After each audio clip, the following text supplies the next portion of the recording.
You either live by the gun or you die by the sword.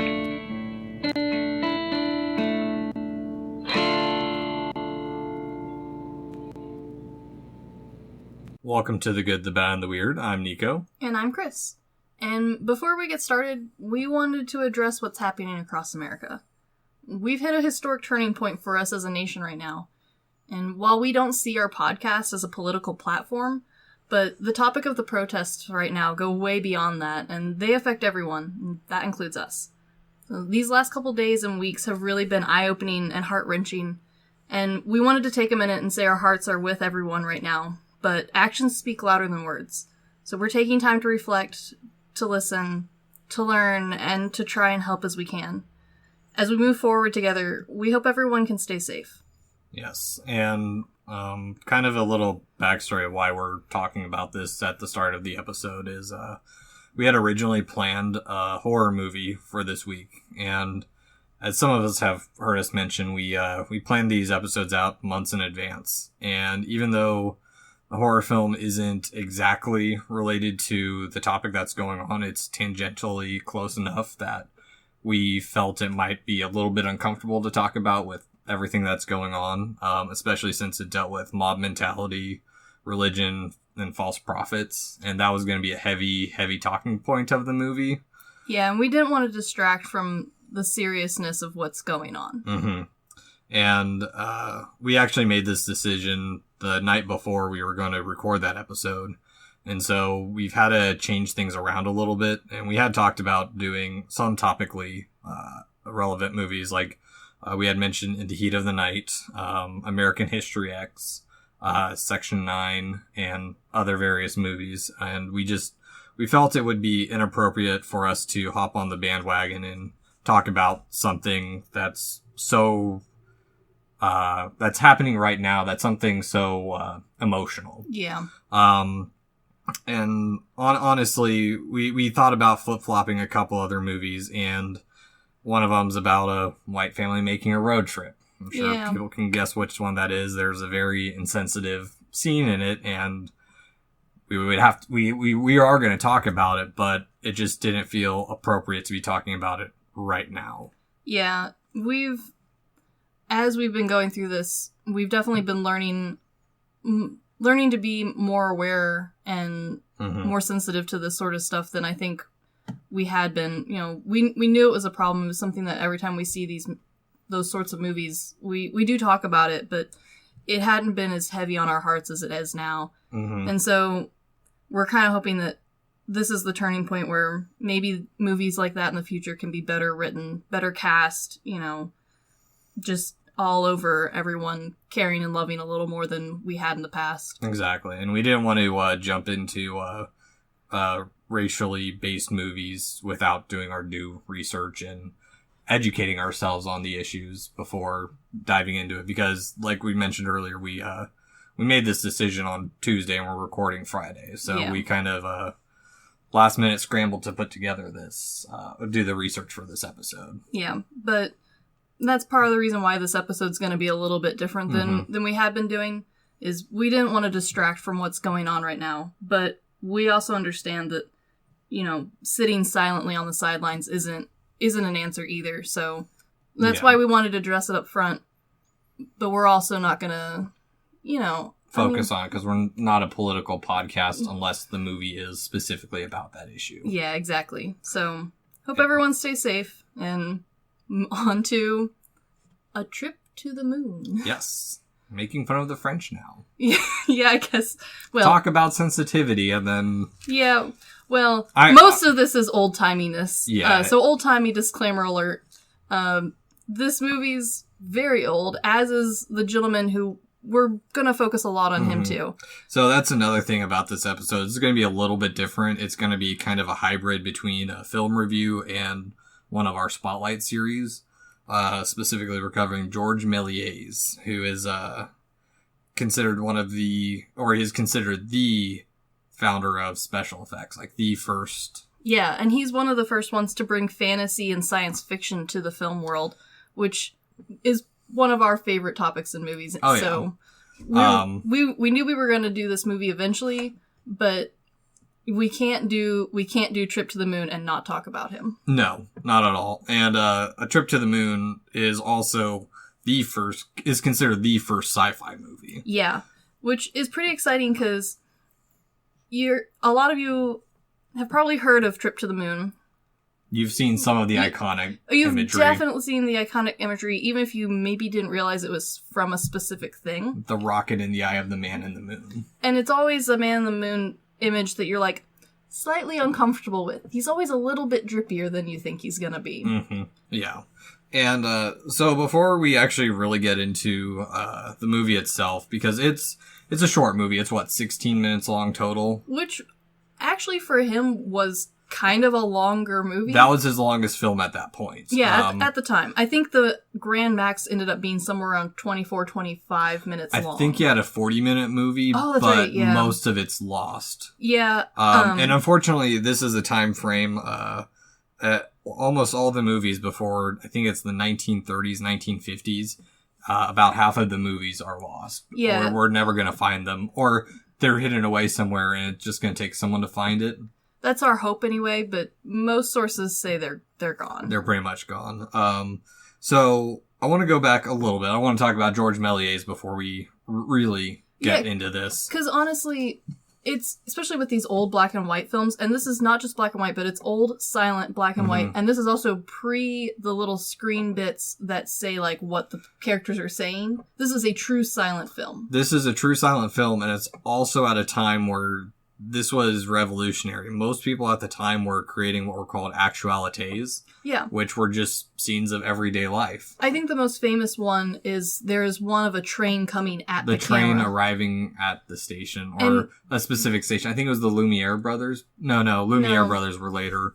I don't remember which station, but it's famous for, and the story is, though, I think people have debunked it, is people, when they saw it, were so afraid the train was actually coming at them. Yeah, okay, so there's a little bit of... There's a little more backstory behind that. So, that was the first public screening. Exactly. And so, it was so realistic, people ran from the movie train, theater. Yeah.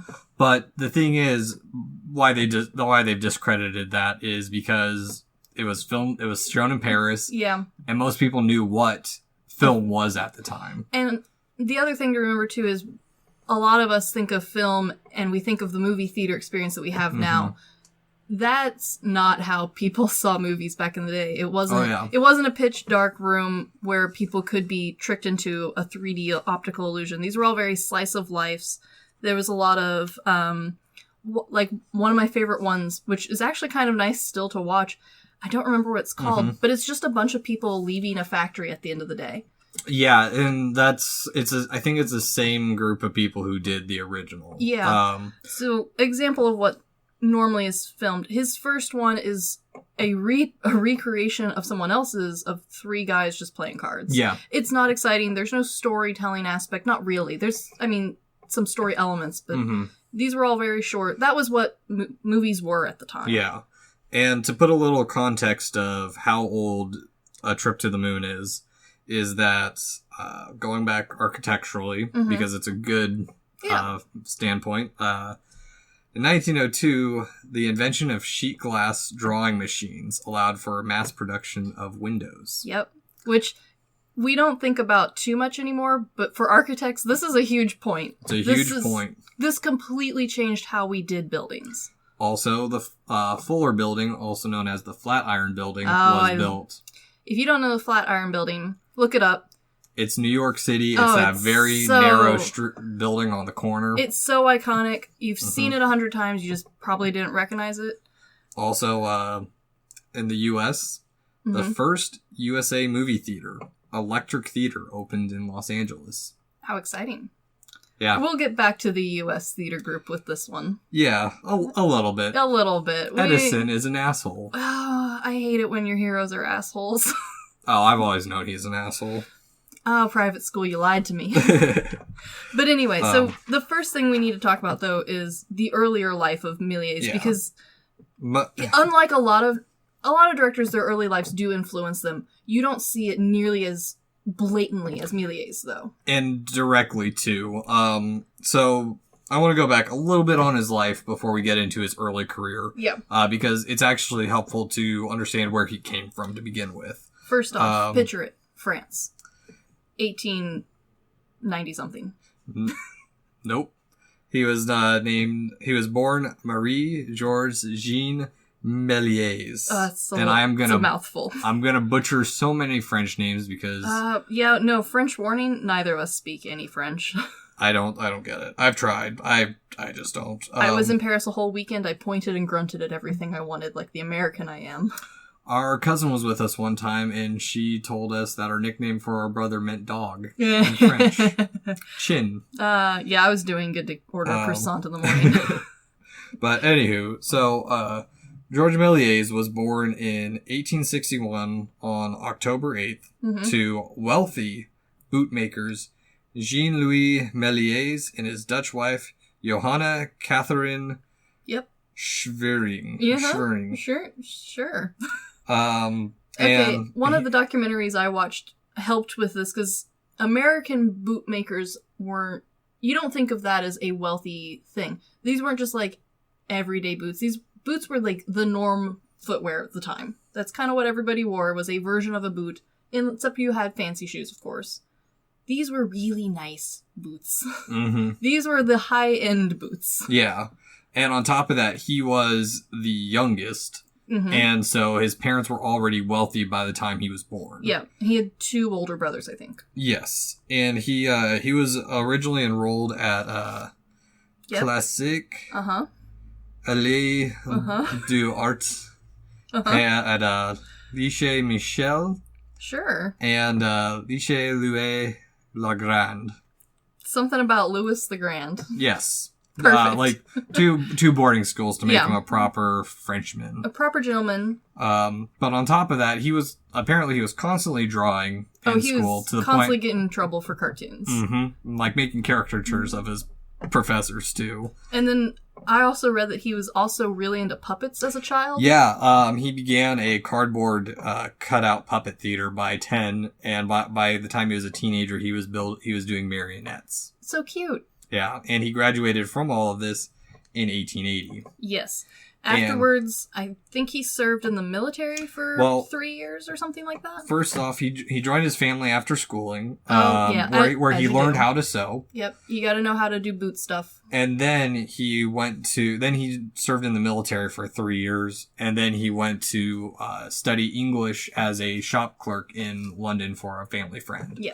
And this is where the story really begins. Yes, it does. I apologize if we missed out on a lot. This episode was actually planned way later in the year, and I was planning on doing a lot of research on Méliès.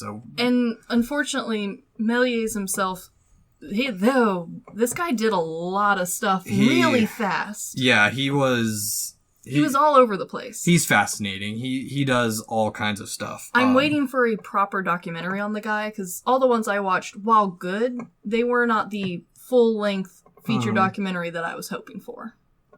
Yeah, and I mean, some of these, it's kind of harder to find that stuff, just because records have been lost. I mean, we're looking at over 120 years ago. Oh, yeah. 140 years ago by the time when he graduated primary education. And unfortunately, you and I are also limited to the American documentaries, because I'm sure there's a couple French ones out there. Can't do it.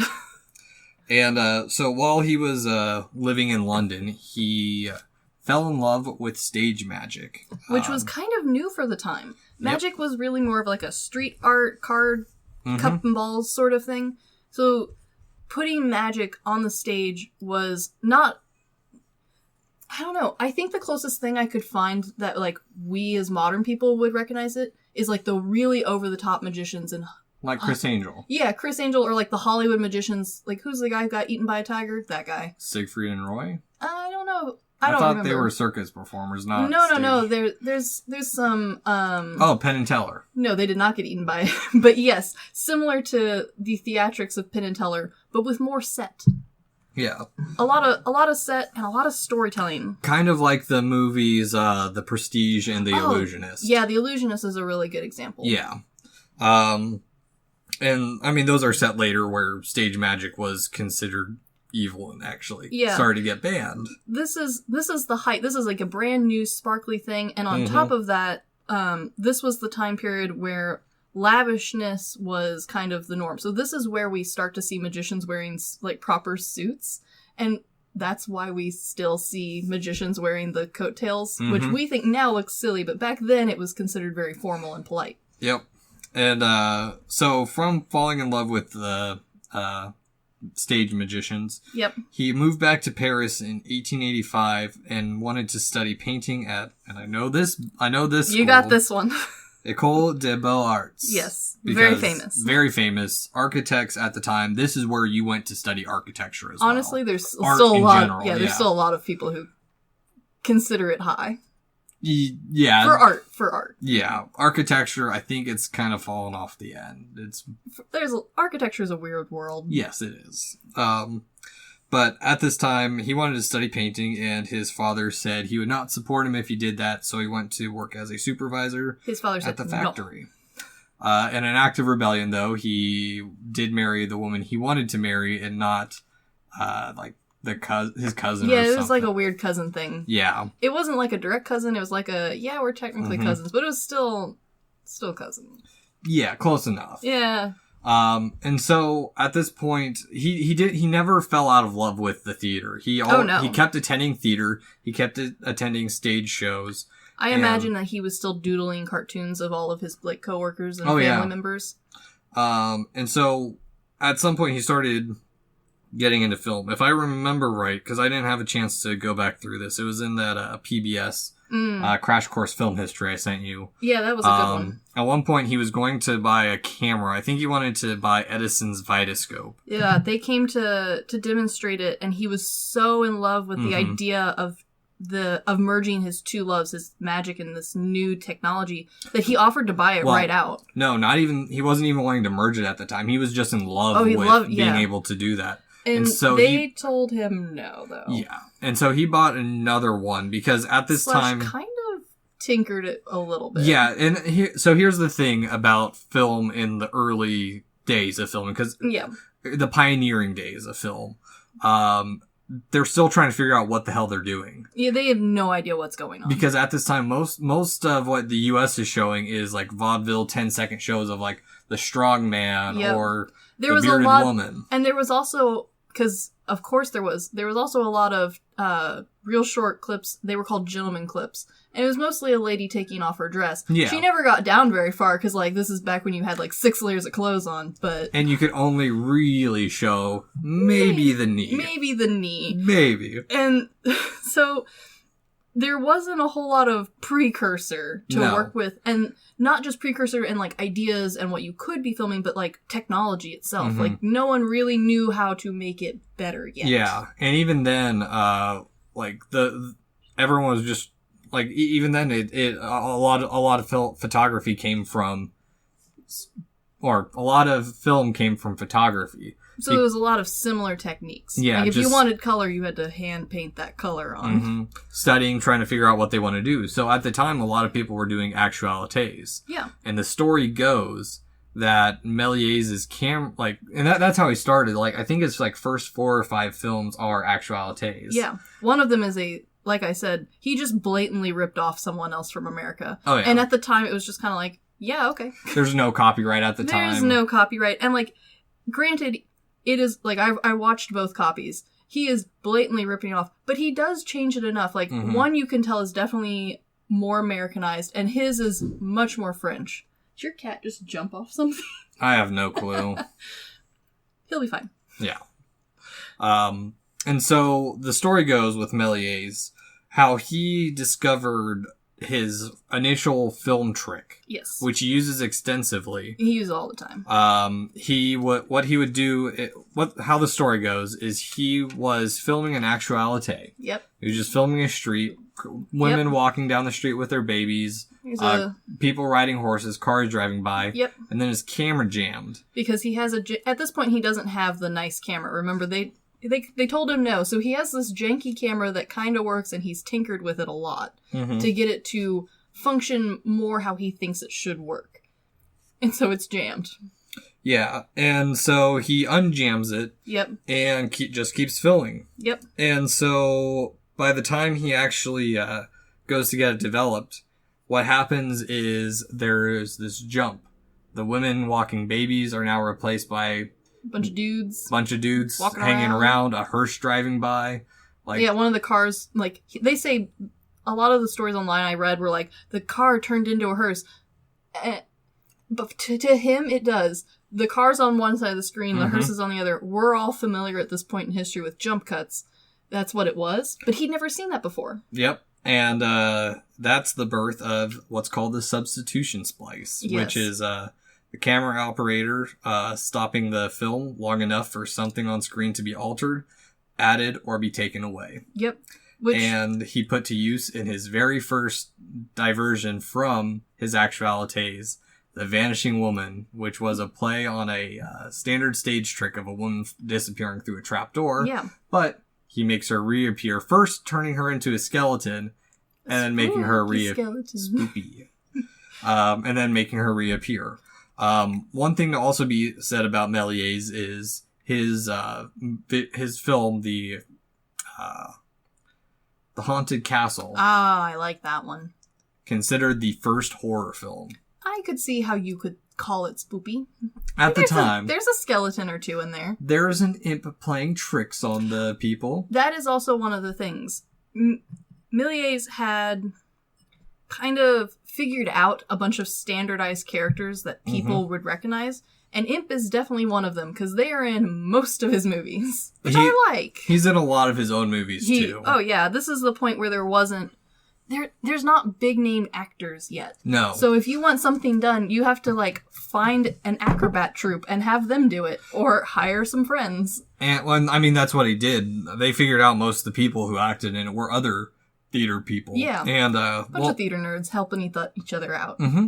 And while he ran his studio, he had a strict schedule of... this man's schedule was unnecessary. Yeah. And that's coming from an architect. Yeah, he wrote in the morning. He showed up at the theater at like 7 or something like that. I don't know. It was something ungodly. Yeah, and then he filmed in the afternoon when the sun was the brightest, because he filmed in basically a greenhouse. Yeah.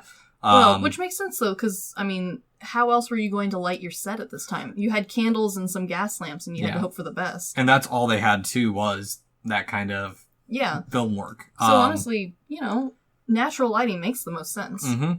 And then after that, he would in the evenings he would develop film and then go see a stage play or something. Yes, and just to make it really clear, like his idea of a standard workday was from like 7 until like 10 p.m. And like the only break I read consistently was one article mentioned that he would stop and get dinner on his way to the theater. Nice. And at the theater, he wouldn't just sit there and enjoy a performance. He was actively taking notes, writing down new ideas. This was kind of like him going to the coffee shop to work sort of thing. Yeah. And the only day that he had off, and I say that in air quotes, was apparently Sundays. He would specially put aside for matinees where he would go and watch more theater stuff and then sometimes take a break. Yeah. I mean, the ambition's there. Oh, he had the drive. Yeah. And, I mean, it really shows, because of the films of the time, his are the most theatrical and most cinematic by comparison. Yes. And part of that, too, was because of his love of his stage magic, was all of these films are set up like a stage. There wasn't moving shots anyway at the time, but things were filmed on the street or on the platform or kind of just out in general. And he had an actual stage, and it was all, the set was the thing that moved. You didn't move. The set was very lavish. I loved those. It's called proscenium framing. Yes. And we see it commonly in Wes Anderson films and Hitchcock-style M for Murder. It's not a common film method anymore. It definitely looks old, but for him, especially for the kind of stories he was telling, I think it's really cute. Yeah, and I mean, that's the thing we have to kind of break away from this a little bit, is that his films aren't what we would consider a film by today. Most of them are kind of, I don't know, they were a lot of all over the place to an extent. But his film, Trip to the Moon, is considered one of the first, if not the first, narrative movie. Yeah. Even though it doesn't follow our standard, by today's standards, movie languages. That, unfortunately, and we can't talk about that without talking about this gentleman. Yeah. D.W. Griffith. Yep. He created the what's considered the first modern film. Unfortunately, that film is The Birth of a Nation. Yeah, you can skip that one. Yeah. Not... unless you want to watch it out of curiosity, I've heard it's, historically important, I guess, is the best way to put it. Exactly. Well, it's not only historically important for film, but it also reignited racial groups in the U.S., specifically the KKK. Yeah. But back to France. Yes. So part of the thing that Méliès, up until Trip to the Moon, something that he had kind of become known for, especially in France, was his use of fairy tales and he called them fairy movies. Yeah, it goes back to French fairy theater. Yeah. And so everything is very whimsical. We would consider them kid movies today, but I don't know necessarily if children were like his target audience. I think he just liked these sort of movies. No, I mean, and that was the thing, is mythicism, and that interest was an adult thing now. Yeah. Was an adult activity. And so he's got a really fun version of Cinderella, which I thought that one was really cute. But just in general, he made an absurd amount of movies. Yeah, he made like 500 in his lifetime, something like that. Yeah, and so... okay, yeah, he made 500 films, but of that, only 200 remain. Yeah, we'll get to why later. But, so he had started off making, what we talked about with the still lifes, and then he moved on to a bunch of other oddball ones, and then he really found his niche in these fairy movies, and it was with those that I think he really solidified this cast of characters.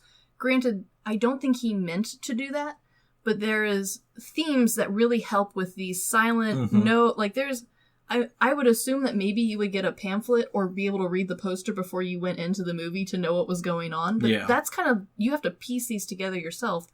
So things like the devil, the imps, the skeletons, the professors, the wizards, the fairies, they all have similar costumes and designs throughout all of his movies, which nowadays I think people would be kind of weird by, but it really helps the storytelling from back then. I mean, this is also the same era where we had the Hermetic Order of the Golden Dawn and Aleister Crowley were big. Like, yes. This is the prime time for, if you were into magic and stuff, this is your era. Yes, very much so. But honestly, he did so much for film, and I kind of want to go through that just by going through A Journey to the Moon itself. Yeah, because I think a lot of the stuff that he managed to help create and develop, you can see in this movie pretty well. I think there's a couple of things that aren't touched on too much in this film, but most of his movie magic tricks are put to play to make this masterpiece. And in this one, in his book, Special Effects, An Introduction to Movie Magic, Ron Miller notes that Trip to the Moon was one of the most complex films that Méliès ever made, and it employed every trick he had learned and invented. Yes.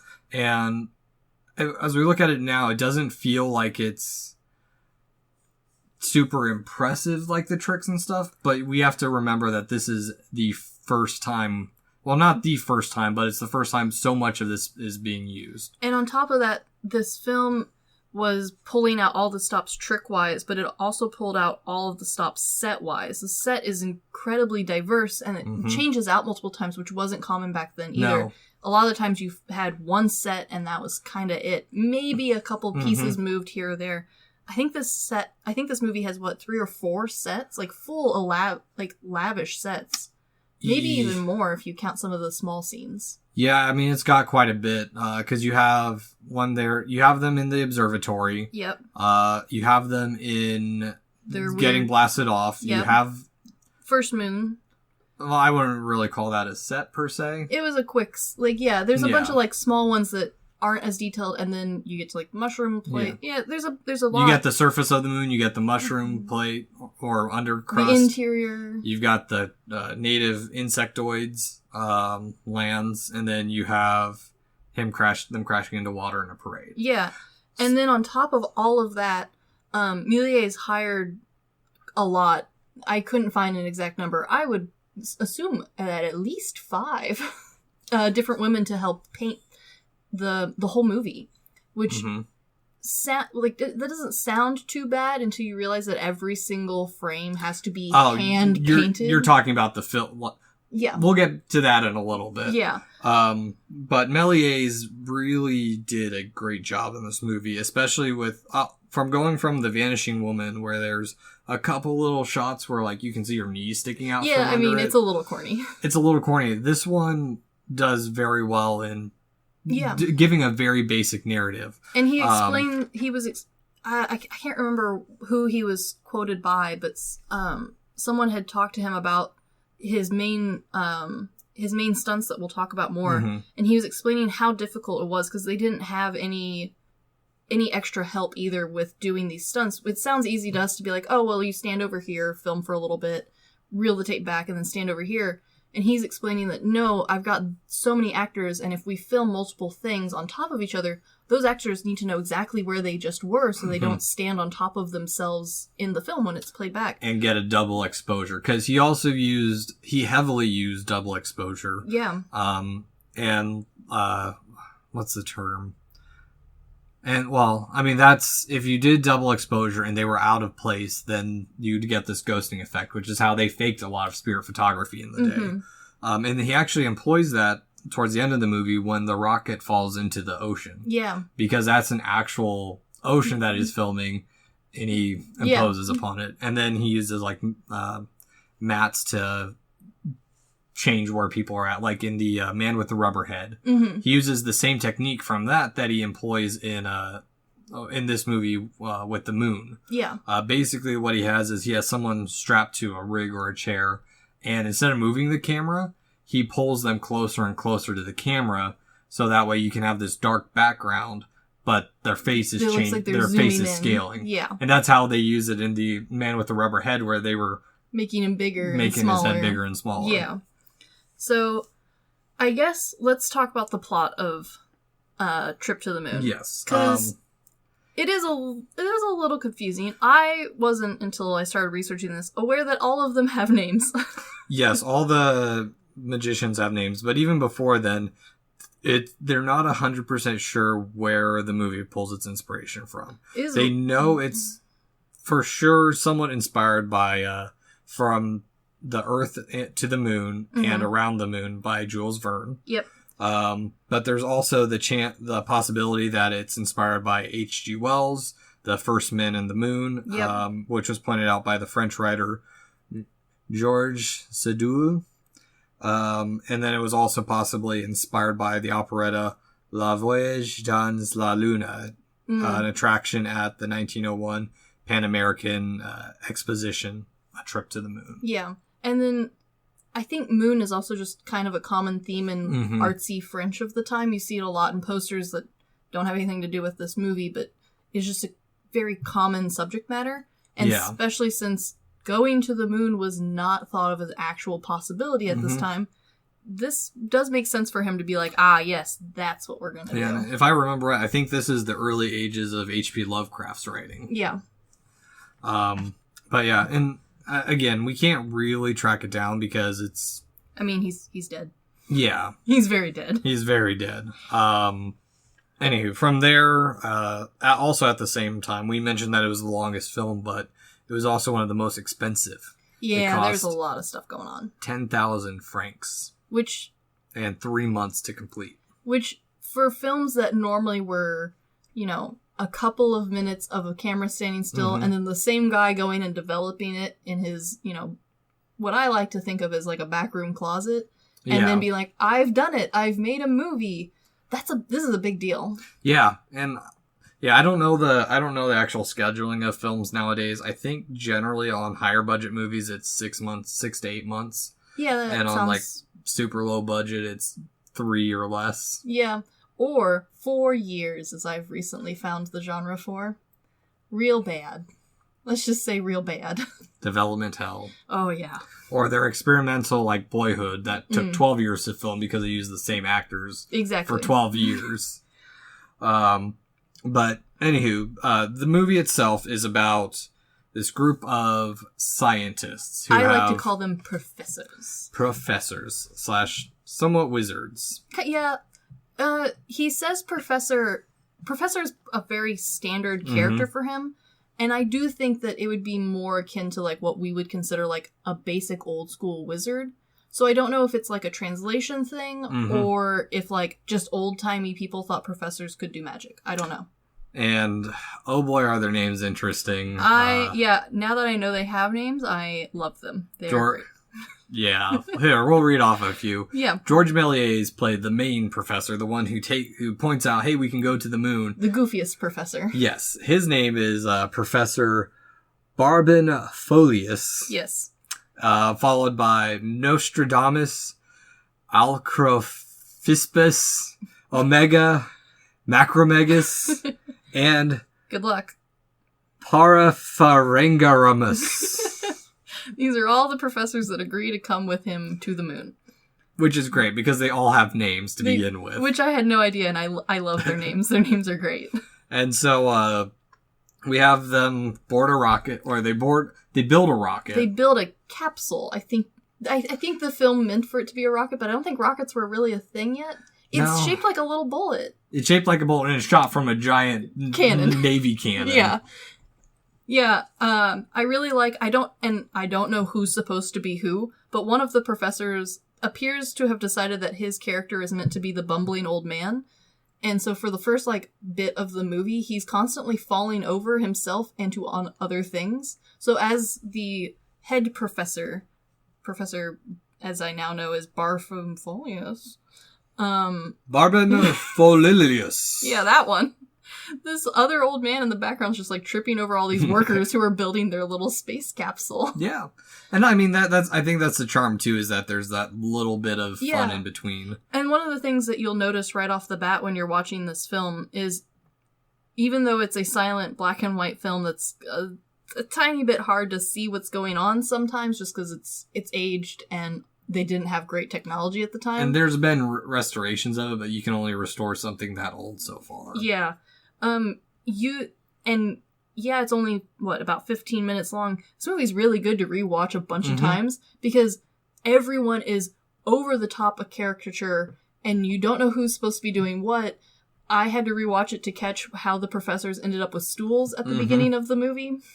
Which, it's their telescopes. They just transform their telescopes into stools. Yep, and there's that substitution splice that he uses really cleanly, too. Yeah. If you're looking at him, who's arguably kind of far on the set, he's kind of almost off the screen, you would completely miss that they split the telescopes out, and you just kind of look over and go, wait, where'd the stools come from? Yeah.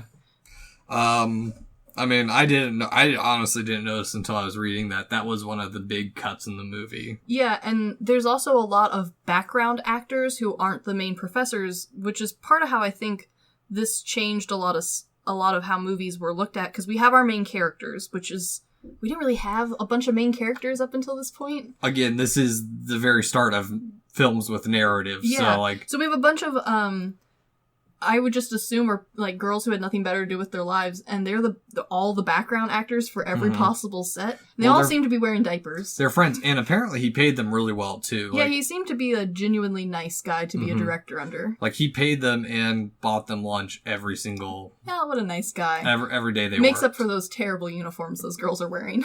Hey. They look good for the time they were made. Nowadays, little diapery. It's fashion. Little diapery. And so they get to the moon. They get shot out of a cannon and go to the moon and land in the moon's eyeball. And the moon doesn't seem to be drastically upset by this. He just kind of goes, oh no. And there's actually a key part to this. Give me 1 second. I gotta find this because I am not very organized for this episode. It's okay. So with this, he created temporal discontinuity. Yes. With the man landing on the moon and them because there's a cut to them actually landing on a more realistic landing on the lunar surface. And that's really the first playing with time. Yes. And we can see this kind of like, not necessarily the start of parallel action. That goes to another director. It's not D.W. Griffith. It's another guy who was at the same era. He did Edwin S. Porter. That's who it was. Okay. He did The Life of an American Fireman. Yes. And that's considered one of the first parallel actions. Yes. The scene, like, to give an example of parallel action, this episode is going to be a bit term heavy. Yeah. Is when two lovers, one's waiting on a train station and the other's running, and it keeps cutting between them. It's when two things are happening simultaneously in the story, kind of. Ish. Yeah. There's, again, that temporal discontinuity of, we're assuming that it's happening at roughly the same time. Exactly. And also, he created temporal repetition with which actually we know more commonly from instant replays in sports. Yeah. Or my favorite is Funny Home Videos would do this a lot. Yeah. They play the same thing like 4 times, just with slightly different commentary. Slightly different commentary or different videos slightly. Yeah. All about cats attacking children. Oh, those were the best ones. Yes. And so while on the moon, they go to bed tired from the 2-second journey. Yeah, the 2-second journey where they take out the moon's eye, and the moon does not seem super upset about it. And as they unroll their blankets and sleep, a comet passes, and stars appear. And did you catch this? The stars, first off, the stars have faces, which it took me a minute to catch. And then on top of that, the stars were supposed to be in the shape of the Big Dipper. Huh. That's why they're in that weird pattern. Okay. But it's hard to catch because we're used to the Big Dipper having bigger and smaller stars. But they couldn't do that because they have faces to deal with. Yeah. So that's what they're supposed to be. They're supposed to be the Big Dipper. And at this scene, we see the double exposure. We have them laying on the ground, and then we have the stars appear. We have Saturn and the goddess of the moon, Phoebe? Let's go with Phoebe. I like Phoebe. Seated on a crescent moon and causes it to snow. Because she's a little shit, apparently. Hey, I mean, wake them up. But hey, they got to discover a giant mushroom cave. This is true. I love how everyone, like, there's half of the actors in this film, when they're, it's clearly supposed to, like, they panic. Oh, they wake up, it's snowing. There's so much snow on, like, the left half of the screen. And they all go, oh, we gotta get inside. Quick, I found a way down. Mm-hmm. And so the first group of them, clearly, jump down these little stairs under the stage. They all vanish real quick. And then they've clearly taken up all the room under the stage because the last 3 guys are like, I'm a-coming. Yeah. I'm gonna get there. There's no hurry to it, but there is. There's so much hurry. Yeah. I mean... It's a lot like watching a little old grandpa go real fast. Yeah. Yeah. A bit. Yeah. They're cute. Yeah. And so they go inside the moon and they find that the moon is not made of cheese, it's made mushrooms. And inhabited by aliens. Yes. I've been calling them the Moomins. They are. I know you've been watching the Moomins. I've been watching the Moomins. I honestly forgot about them until you mentioned them. Yeah, I had never heard of the Moomins before, but that's for a different time. Yes. So these aliens, I find them interesting because they are called the Salienites. Sure. And they are insectoid, which is not a common alien type nowadays with modern alien mythology. Yeah, no, modern aliens aren't super into the whole insect thing. You still get insect stories, but they're kind of a far-flung story. Yeah. Most believable ones are like the tall gray or the tall whites, the small grays, and the reptilians. And then my favorite, the unknown squids. Yes, space squids. Space squids. Yeah, the other thing that's kind of interesting is the insect aliens, despite being kind of hard to see, there's a lot of them, there's a lot of stuff happening on the screen. Mm-hmm. It wouldn't be hard to assume that these are meant to be like, I don't know, skeleton-y imps. But even still, the acrobatic troupe who's playing them does a pretty good job of giving you, they're no method actors, that's for sure. But you do get the gist that, A, this is definitely an alien. They're not, magic things. Because right before this, we see one of the professors be like, tee-hee, now my umbrella's a mushroom. Yes. And then when they beat the alien, they just smack them and they just beat them. turn into dust. Yes, which, they go again, poof. he uses a lot of substitution splices for this. Yes, and the poofs range from little poofs of chalk dust where two chalk erasers were clapped together, poofs, to little tiny explosions, which I like because it kind of gives the vibe that, and this is part of the reason why I like these really old movies, is you're left with a lot of room for your own interpretation, because I interpreted them as little insects that were also made of mushrooms, and that's why they explode into little spores when you kill them, which... I mean, that's better than a bunch of dead bodies on the stage. The poofs. Yeah, it's cuter. It's cuter.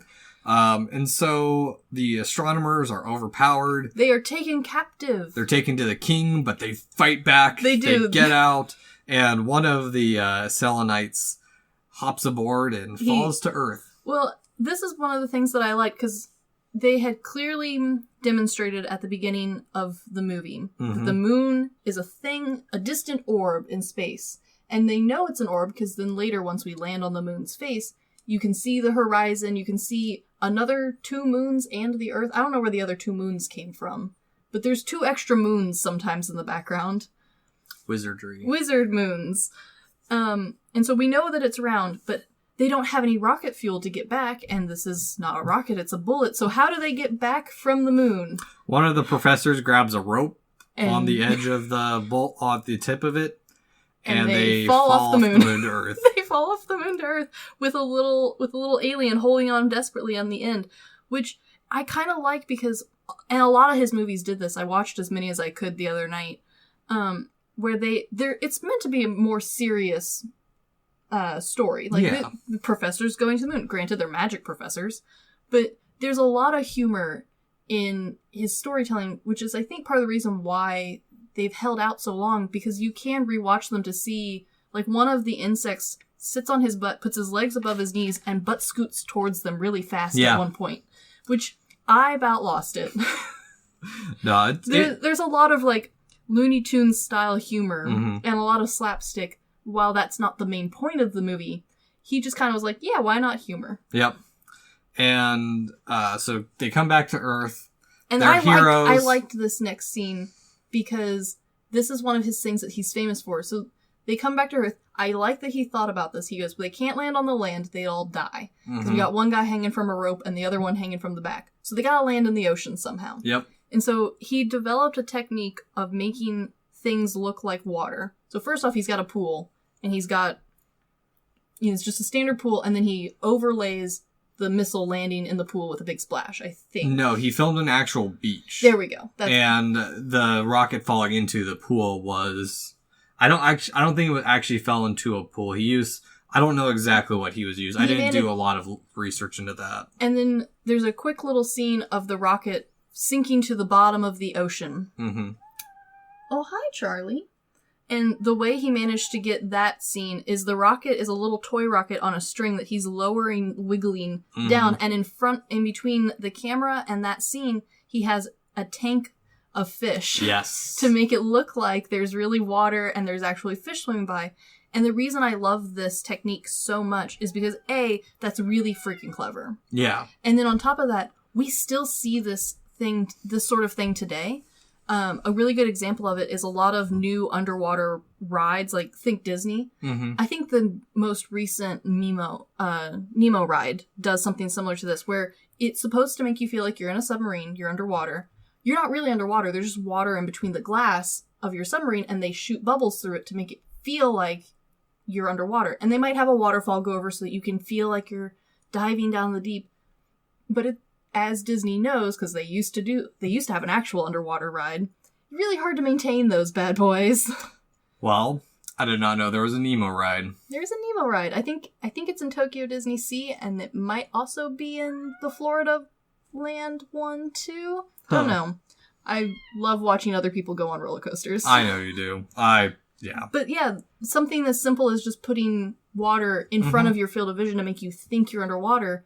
He's the first one who thought of that. Yeah. And we still use it. And, I mean, we talk about this, too. Like, he really was the pioneer for special effects. Yeah. We are now with film special effects, we owe to this man. There's a lot of, in this movie, also a lot of really great work with really smart acrobatics. Mm-hmm. A couple of places where he's put people on strings to make them feel like they've got less weight or they're bouncing a little bit. Yeah.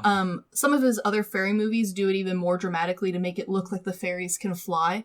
But this is back when it's like, Sam's got the other end of the rope and Laurela's on the other end of the rope and Sam's just like hauling her up and down. So It's not the graceful line wires that we're used to now. It's a lot of like, hiya, ha. Yeah.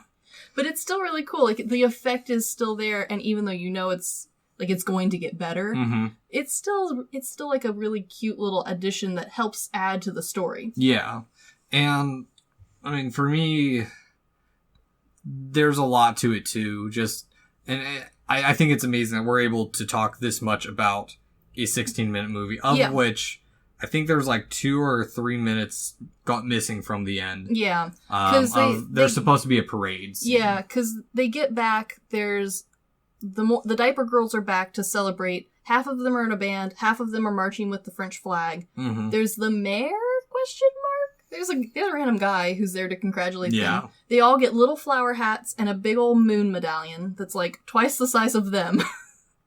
They all stand there and go, yay! And then it just like cuts out. The alien is now a pet. Oh yeah, no, the alien's still there, and they he shows up and one of them bops him and he disappears. Yeah. Poofs away, and they're heroes. Hooray! Yay! And it just kind of clips to the end, which now that you've mentioned that there's supposed to be a little parade, that makes sense, because you could see they're set up for a parade. They've got the little marching band, they got the girls in uniforms, they've all got their medals, but endings weren't really a thing yet. Some of his movies have more of a the end sort of feel, but a lot of these ones were just like, all right, story's over. Yeah, they're very much like, they feel like an intermission. Yeah. Like, where it's just kind of like, oh, okay, I guess it's done. It's almost kind of the start of episodic. Yeah. Like, how the Lone Ranger was episodic, where like it left on a, not necessarily a cliffhanger, but like, you had questions. Yeah, there were questions. It's like, well... But also, like, you knew you weren't going to get answers to those questions. No. This is... You weren't going to see this movie at the time and be like, well, I can't wait for the sequel. Sequels weren't a thing yet. No, they really weren't. And the closest we got was his fairy storytelling, which you could expect to see multiple versions of a fairy queen at best. Yeah, and we didn't really see sequels until pre-World War II with... and I know a lot of people quote, like, The Godfather as being the first Part 1, Part 2 movie, but there's a Akira Kurosawa film about a martial artist. And if I remember right, that one is considered the first Part 1, Part 2 movie. Yeah. Yeah. We just hadn't reached the point of long storytelling yet. We didn't have narrative film at the time. No. And this was one of the things that I think is interesting is a lot of us are also used to the idea of silent films also having come with music to have been played alongside it. I don't think Méliès' films were meant to have come with music, were they? Actually, he commissioned a lot of music specifically for his films.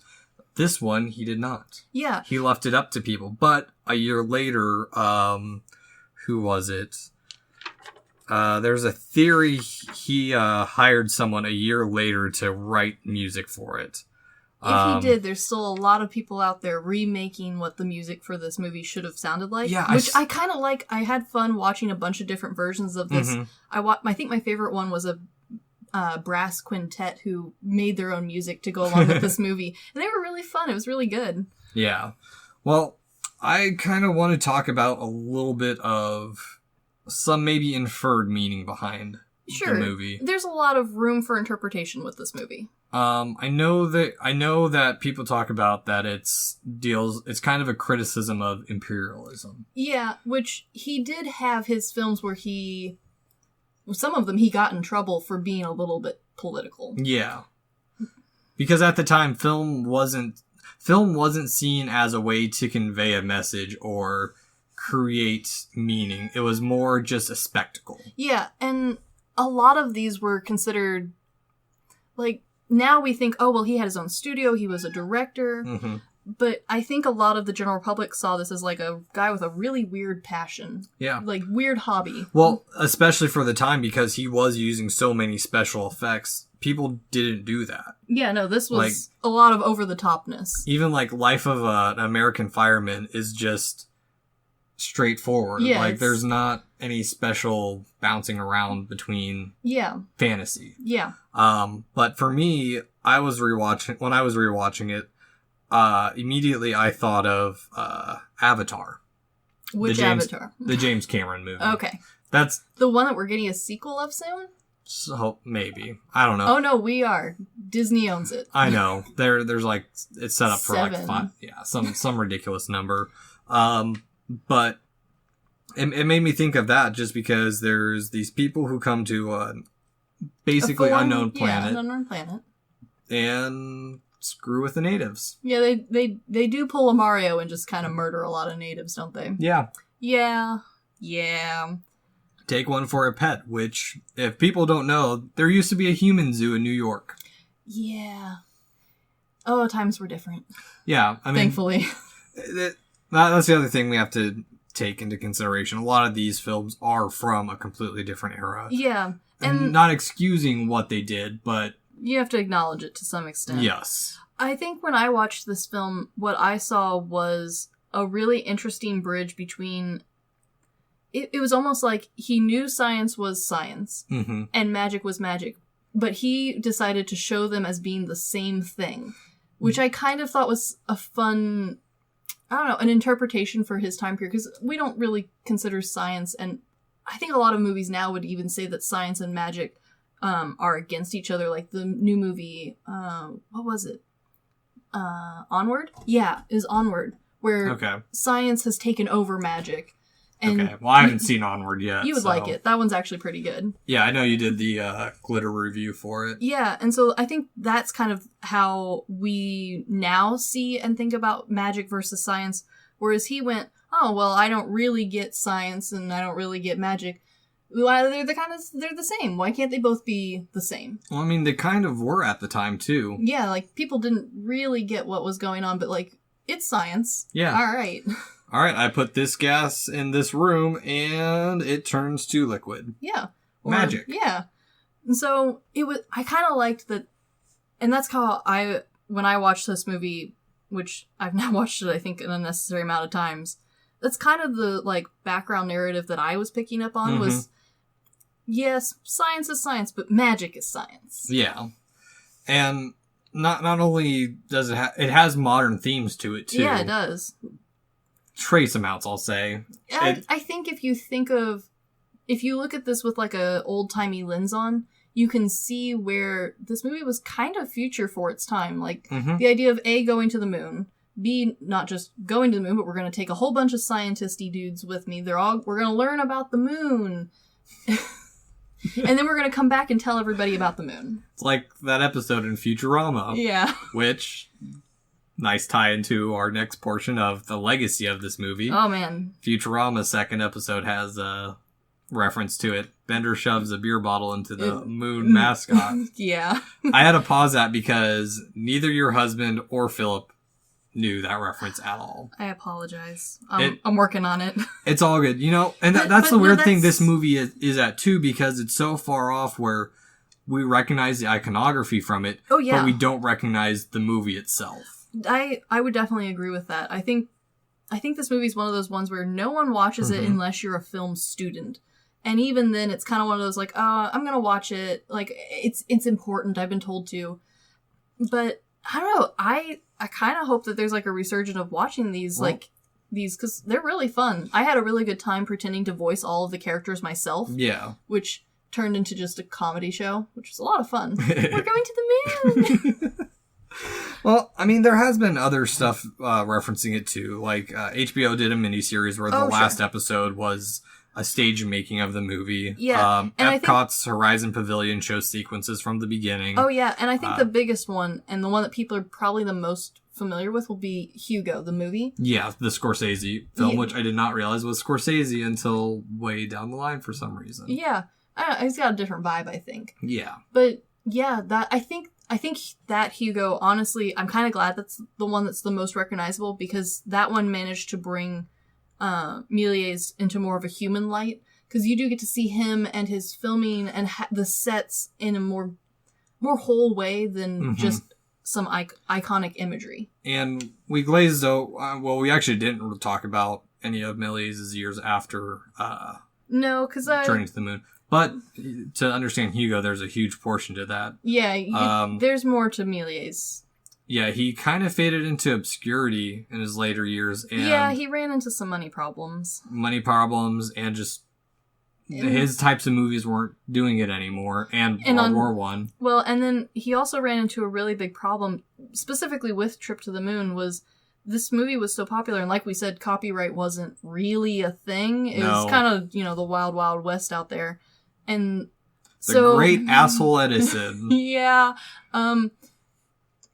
A lot of the documentaries I watched and read just said an American film industry, most likely Edison. First off, Edison wasn't pleased that he was making these movies. He really wanted a monopoly on film industry. Also, if I remember right, this year, 1902 was the year Edison was forced to give up some of his filmmaking techniques. He didn't have that monopoly over 35 millimeter film anymore. No, he didn't.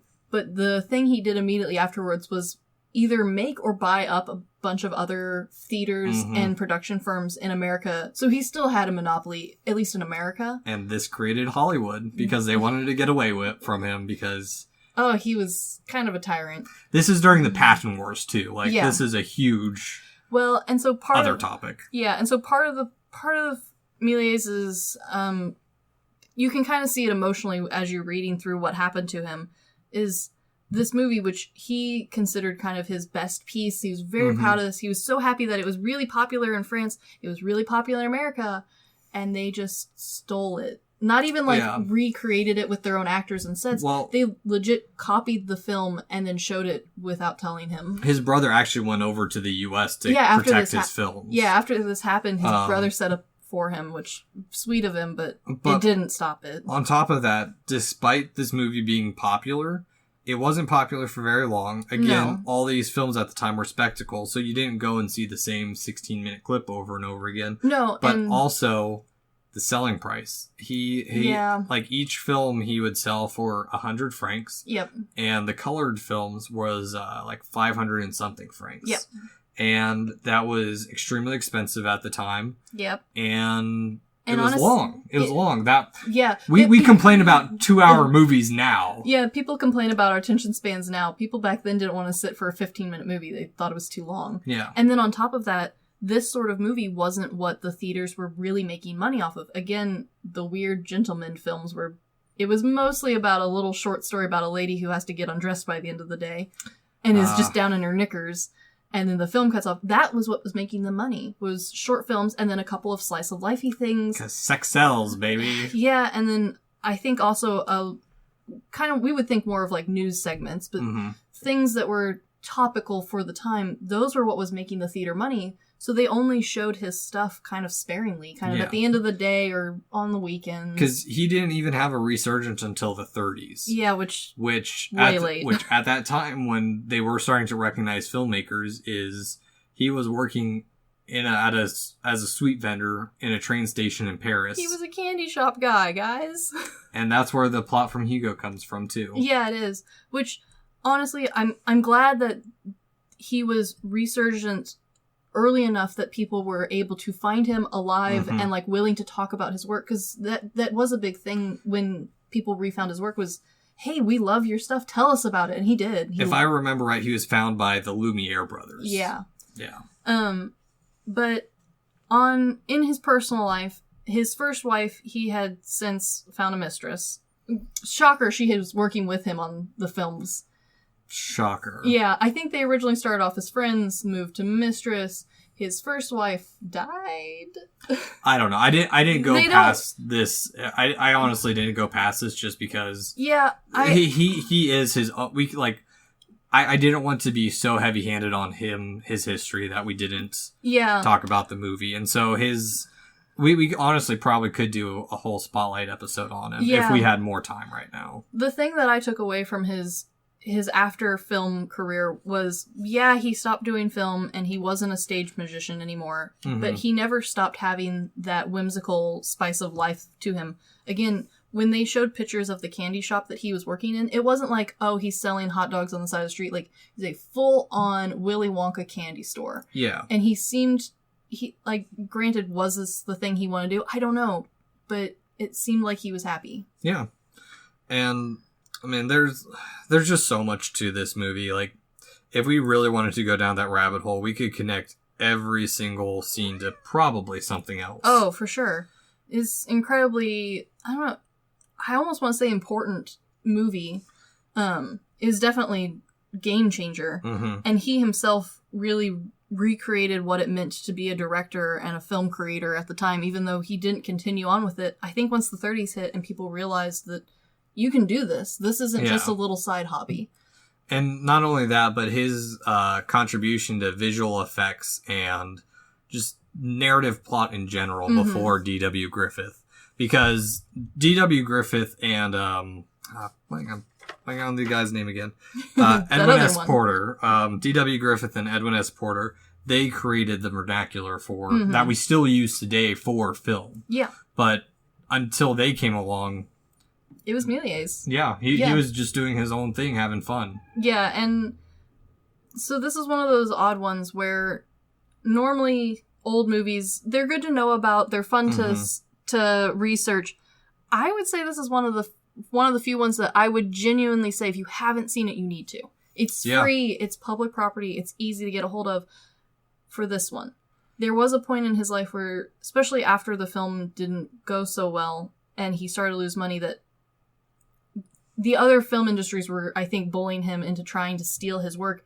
And so in a fit of rage, the rumor is, and what multiple sources I've read, he burned most of his films. And that's why we've just got the 200. Yeah, he destroyed a lot of his work. But at the same time, that was common of the time because people weren't storing these films. No, where would you put them? One, they were highly flammable to begin with. Yeah. And we've seen how that's gone in the past. Yeah, it's a plot point, and I think the movie Sabotage by Hitchcock. It's one of the reasons why London's fire was as bad as it was, unfortunately, is people try to hang on to really flammable paper in a really bad spot. Yep. And so, like, I don't blame him, and I think at the time, like, especially being he kind of seemed like a flamboyant artist, it makes sense that this was his, backlash to the world. But, yeah, we're down to just the 200-ish films. Sometimes people rumor that, we found another one. Someone has...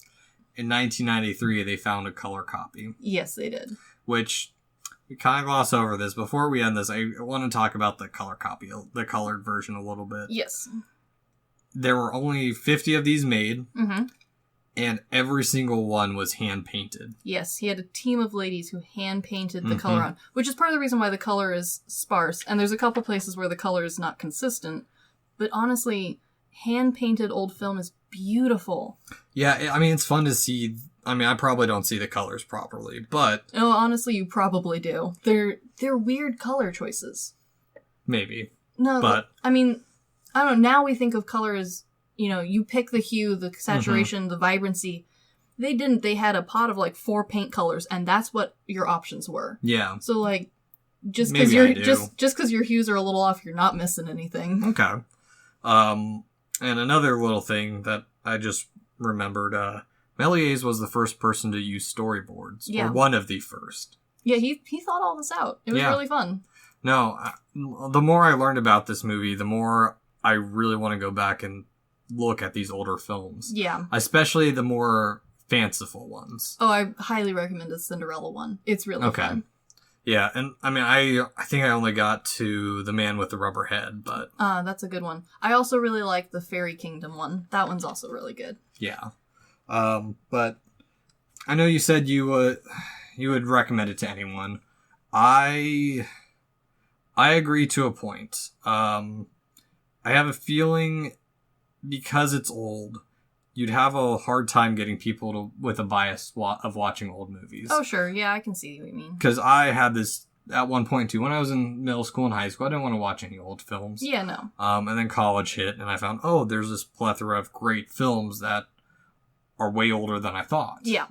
And honestly, this movie is one of them. Yeah, it is. I think there's a sweet age range. I think young kids would really be fascinated with this movie. Mm-hmm. And then I think college age and up, you'll really appreciate this movie. Yeah, I feel the younger you are, you might have to show them the color version. The color version is fun. I do recommend, because it is it's a little grainy and it's a little hard to see because it's so old and it's been remastered.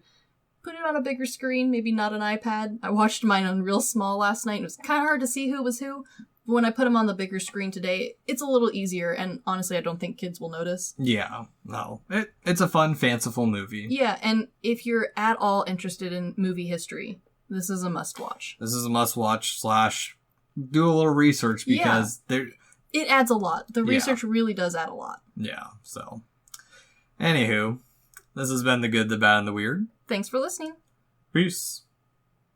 Stay safe, everyone.